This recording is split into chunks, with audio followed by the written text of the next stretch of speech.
I've been hunting elk out here for about 10 years. This is a very special place. You know, it's near and dear to my heart. I've always hunted the northern part of this ranch. But this year we're dipping a little south and exploring some new country.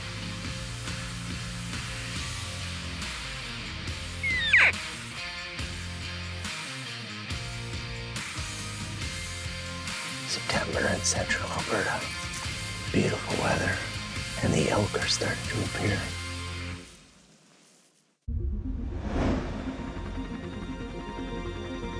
It's extremely important to me that we look to the future, tastefully imagining generations to come having the ability to choose to have a hunting lifestyle for themselves.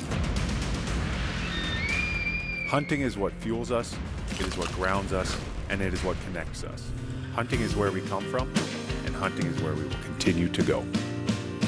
Live on the edge, 'cause brother, win or lose, it's all what you do with the chance you're given. Yeah, through the wind and rain, you feel your heart pounding. You got one shot, what you got? Tell me what's it gonna be? You gotta make the most of this opportunity. On the edge.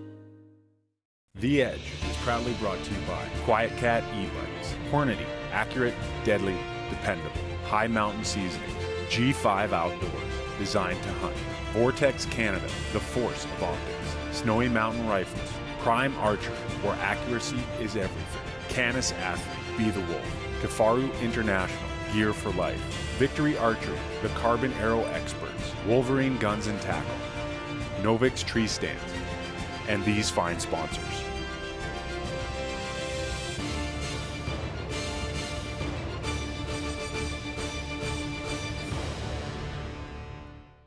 Okay, we're gonna go get the Texas Extreme Target, the Monster Bull. We're all farming now. I've been hunting elk out here for about 10 years. It's very near and dear to my heart. Good friends of mine own this ranch. Just phenomenal people, you know. Just want to give a shout out to them. Thank you very much, not only for being a friend, but for allowing us access to come out here and do what we love to do, so.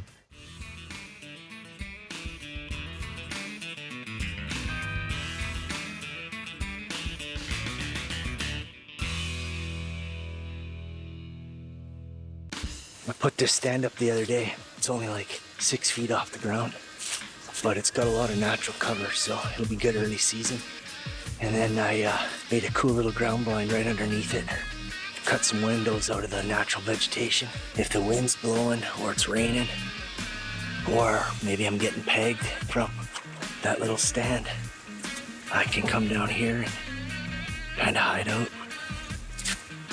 I'll give you a little breakdown of this spot. It's kind of up on a knob. It's a nice little pinch point. There's a trail coming through here right behind me, as you can see here. And they come out into this great big, ginormous alfalfa. They got cover, they got water, and they got a lot of food here. I'm doing the self-filming here, so I'm pretty restricted on where I can go. Every time I've tried to hunt elk and self-film from the ground, I end up shooting a bull and forgetting about the camera. Well, not forgetting about the camera, just saying screw the camera. When I'm self-filming, I have to resort to ground blind locations, tree stand locations, stuff that I've scouted out or historically know that elk travel this certain area, and try to put myself in those spots. But it's definitely not as productive as, you know, chase the call and then call them in. I get set up in this one little tree stand location that I have, and next thing you know, I see horn tips. It's a pretty good distance from my location, but I can tell this is a bull that I'd like to go after. This bull messes about on the top of the hill for a bit, finally jumps the fence and heads for cover, you know, going in to herd up his cows. It was just a great morning and a great bull, you know. It really kind of rejuvenates the soul and lets me believe that, you know, this is gonna happen for sure. Looks like we got a storm moving in here. I hear the thunder rolling here behind me. Might get another hour in.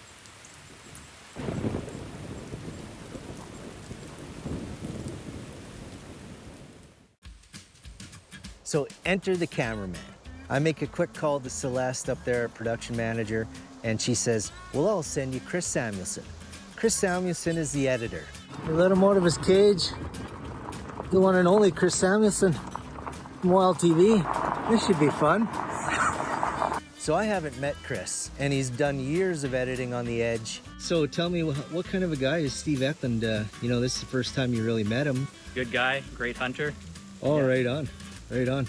You know I can't give you any more money, eh? Like a raise or nothing, so. Chris, as an editor, he's not a hunter.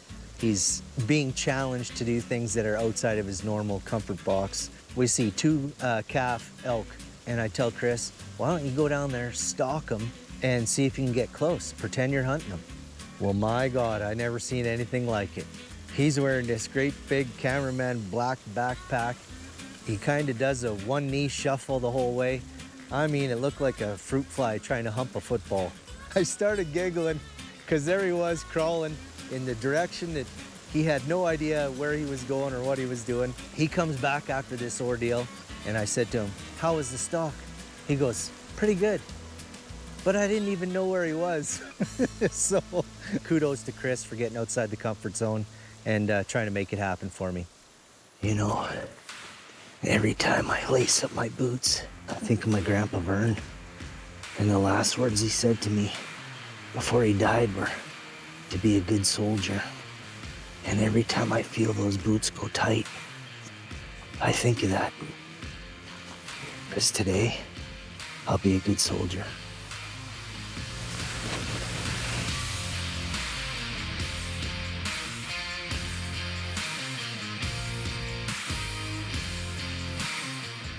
It's the first night that I've actually had a cameraman. I've actually been at it for about 4 or 5 days now. I've heard 1 elk bugle, and that was it. Gotta rely on the food sources right now without them calling. They're not giving up their location, so keying in on historic trails. Good feed. That'll be the game plan for today, or probably tomorrow. Got these elk this morning, just out in front there, so rushed in a couple of shooting lanes. A young bull caught us coming up the edge of the field, so good sign. Not good that he caught us, but still a good sign that the elk are moving. Those young ones are out there searching, so.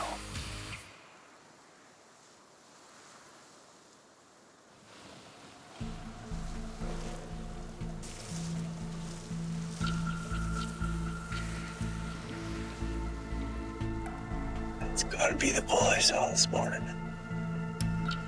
Another bull, that's 2 bulls on the night. Of course, none of them are in bow range, but pretty cool nonetheless. And usually they talk a bit more than this. I mean, it's dead quiet.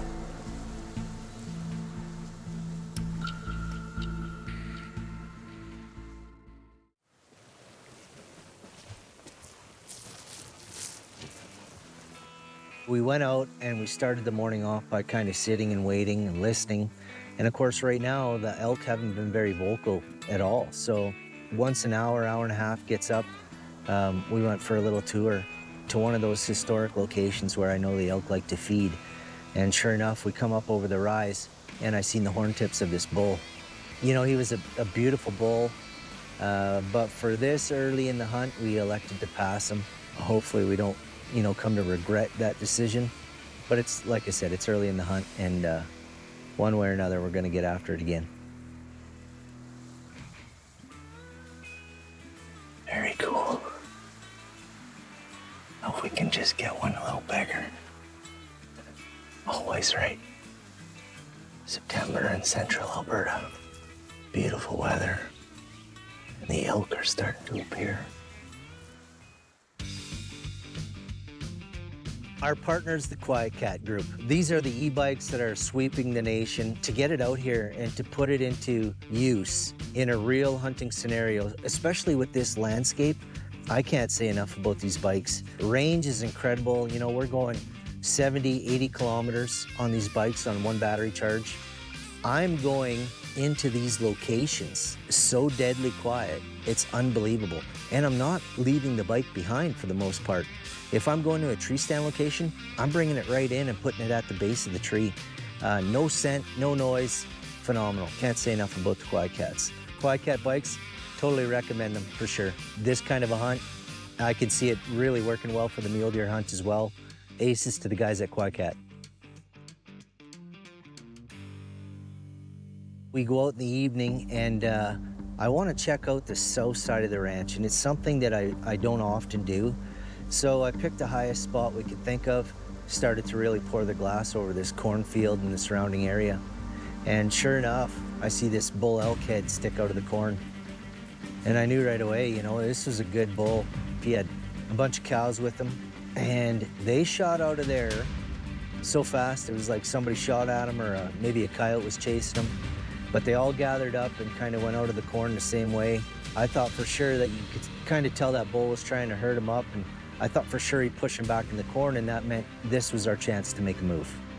So we jump on the Quiet Cat bikes, burn down to the edge of the corn as fast as we can. We dump the bikes, get going, zip through the corn, and come out where that big herd bull is going to push those cows back in. And we sat and waited and waited and waited. I even give a couple little chirps to entice him, thinking he left a cow behind, but he wasn't having any part of it, and that's the last time we saw him.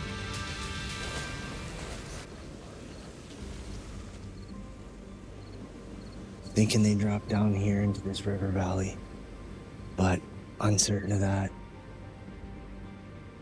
It's an educated guess at this point.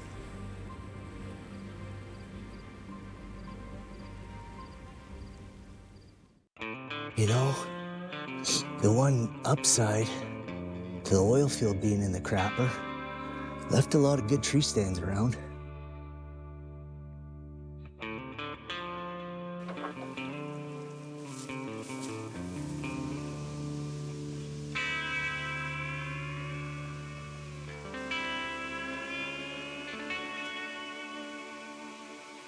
We're gonna try a tree stand location with cameraman for the first time, so we're gonna get in nice and early, probably sit for about hopefully an hour before dark. Historically, I've done a lot of hunting here. They come into this bottom end down by the lake. Hopefully when the sun comes up, it'll be go time. Well, the sun comes up, the birds start flapping around and the ducks are flying into the water. Beautiful sunrise, just an exceptional morning, other than no elk. And again, they're not calling, so as far as locating them through vocals, it's just been impossible for us thus far.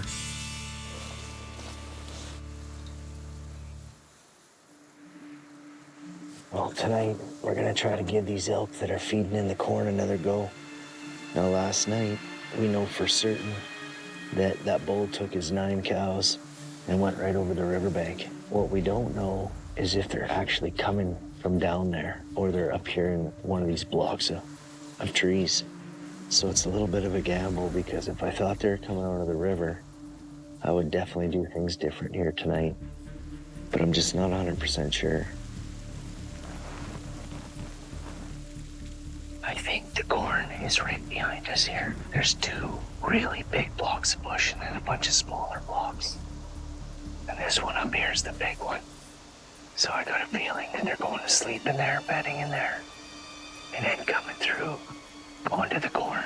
So we're just gonna stay planted a couple hours when that sun gets down right to the horizon.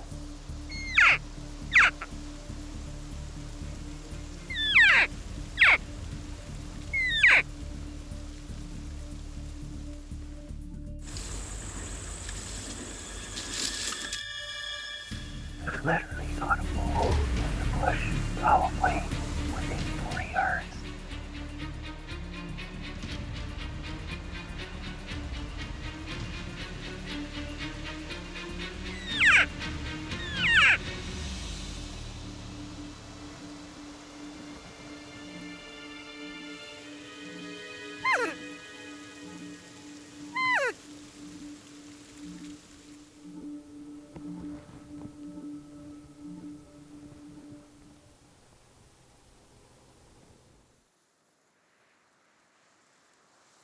Can hear him. Everybody is not talking. I guarantee he's close enough to kill him. Just took a big weed whacker and got all those trees down. But we're running out of light. we got no choice but to kind of end the chess match for today. Poured rain last night and all morning, so we had a little bit of a sleep in, and sent the editor slash cameraman back to Edmonton. He's got to get back to work, so I'm back to a solo attempt here.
There you have it. Can't thank you enough, Dale. Thanks for being a cameraman. Not the biggest bull in the world, but it happened so perfect, there was no way I was letting it go. I mean, beauty shot, down, you seen how fast.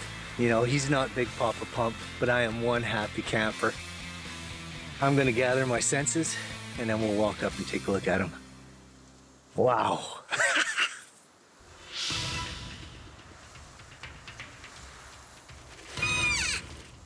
Okay, well, we switched it up. The cameraman is now the hunter. We're sneaking up to try to get this other bull. Cameraman's now the hunter.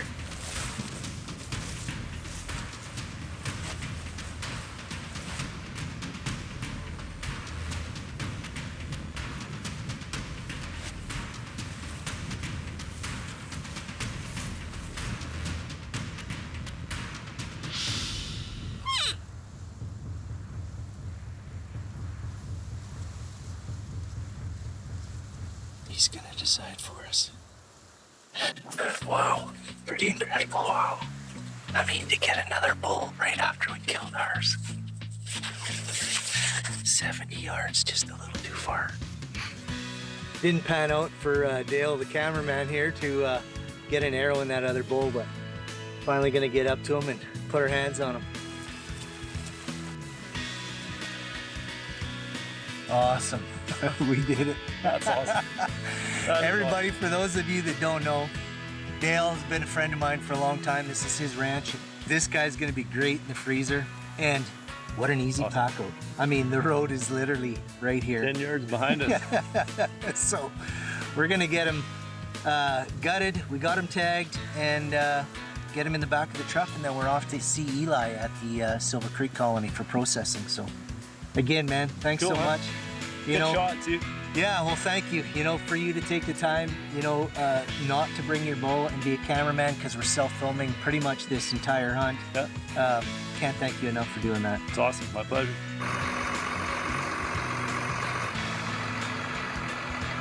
All right, well, there you have it. Not exactly a big, long pack out. Tractor moved in the back of the box, and we're heading to the processors.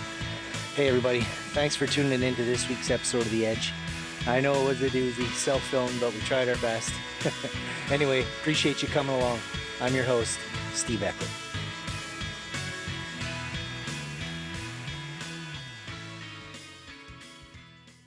The Edge is proudly brought to you by Quiet Cat e-bikes, Hornady, accurate, deadly, dependable, high mountain seasoning, G5 Outdoors, designed to hunt, Vortex Canada, the force of optics, Snowy Mountain Rifles, Prime Archery, where accuracy is everything, Canis Athlete, Be the Wolf, Kafaru International, Gear for Life, Victory Archery, the Carbon Arrow Experts, Wolverine Guns and Tackle, Novix Tree Stands, and these fine sponsors.